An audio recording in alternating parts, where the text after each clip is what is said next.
کہ در حقیقت تزکیہ نفس کا ذریعہ یہ قرآن ہے۔ سینوں میں جو روگ ہیں، حب دنیا، حب مال، حب شہرت، حب اقتدار، جس کو کہ ایڈلر کہتا ہے دی ارج ٹو ڈومینیٹ، میرا غلبہ ہو، میرا تسلط ہو، میں نمایاں ہو جاؤں، میری حکومت بن جائے، اختیار میرے ہاتھ میں آ جائے، دی ارج ٹو ڈومینیٹ۔ یہ ساری ارجز ہیں ہماری در حقیقت جس سے فساد رونما ہے۔ یہ حب مال ہے جس کی وجہ سے ہمارے اندر تنافس ہے۔ الہاکم التکاثر حتی زرتم المقابر، یہ کثرت اور بہتات کی طلب تمہیں غافل کیے رکھتی ہے یہاں تک کہ قبروں تک جا پہنچتے ہو۔ آنکھ انسان کی کھل نہیں پاتی، جس کے پاس 10 نسلوں کے لیے کھانے کو۔ ان دلوں کے روگوں کا اور سینوں کے اندر کے ان امراض کا علاج قرآن ہے۔ یا ایھا الناس قد جاءتکم موعظۃ من ربکم وشفاء لما فی الصدور۔ اب جب یہ دو چیزیں ہو جائیں گی، اب تیسرا لفظ ہے ہدن۔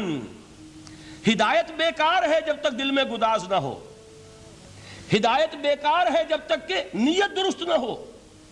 کوئی شخص بڑا عالم ہے لیکن اپنے علم کو اس نے ذریعہ بنایا ہے دنیا کمانے کا، تو در حقیقت یہ قرآن اس کے حق میں ہدایت نہیں ہے، اس کے حق میں عذاب خدا بندی کا ذریعہ بن رہا ہے۔ حضور نے خود فرمایا القرآن حجت لک او علیک، یہ قرآن یا تمہارے حق میں حجت ہے یا تمہارے خلاف حجت بنے گا قرآن کے قیامت کے دن۔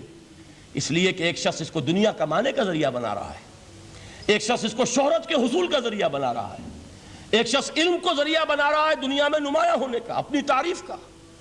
حضور نے فرمایا کہ قیامت کے دن سب سے پہلے 3 افراد کا معاملہ پیش ہوگا عدالت خدا بندی میں۔ ایک وہ جو بڑا عالم سمجھا جاتا تھا، اس سے بڑا علم پھیلا۔ دوسرا وہ جو بہت صاحب ثروت تھا، اس نے بہت خیرات کے کاموں میں پیسہ لگایا۔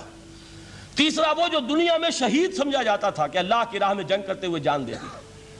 اللہ ان تینوں سے جو اس کو نعمتیں دی تھی ان کا ذکر کر کے پوچھے گا کہ میں نے تمہیں یہ دیا، تمہیں یہ دیا، تمہیں یہ دیا، تم کیا کر کے لائے؟ وہ شہید کہے گا کہ اللہ میں نے تیری راہ میں جنگ کی اور اپنی جان دے دی تاکہ تو راضی ہو جائے۔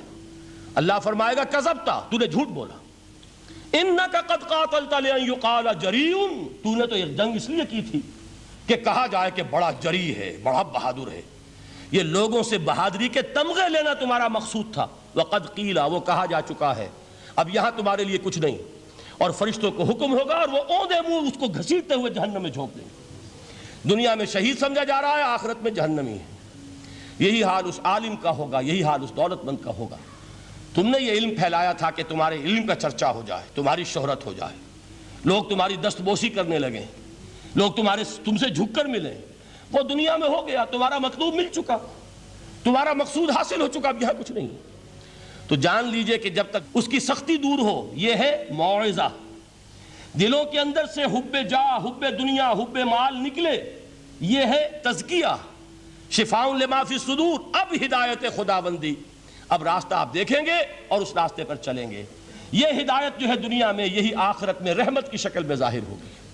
جنہوں نے اس قرآن کی ہدایت سے فائدہ اس دنیا میں اٹھایا، آخرت میں رحمت خداوندی کی بدلیاں ان پر سایہ کریں گی۔ ایک حدیث میں تو باقاعدہ الفاظ آئے ہیں کہ سورہ بقرہ اور سورہ آل عمران یہ 2 بدلیوں کی صورت میں ظاہر ہوں گی میدان حشر میں، اور ان لوگوں پر سایہ کریں گی کہ جن کو ان سے بڑی محبت تھی۔